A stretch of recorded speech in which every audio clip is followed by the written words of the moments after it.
خبر شامل کرتے ہیں فیصل آباد سے۔ فیصل آباد میں امپورٹڈ حکومت نامنظور جلسہ گاہ دھوبی گھاٹ میں تیار۔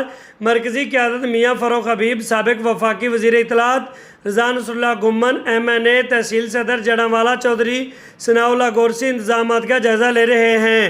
اسٹیٹ چیئرمین پاکستان تحریک انصاف عمران خان کے آنے کا راستہ اور جلسہ گاہ کے دیگر انتظامات کا جائزہ لیا۔ اس موقع پر CPO فیصل آباد غلام مبشر محکن اور دیگر قانون نافذ کرنے والے اداروں نے بھی سیکورٹی معاملات کا جائزہ لیا۔ مرکزی قیادت فیصل آباد کی طرف سے تمام معاملات پر اظہار اطمینان۔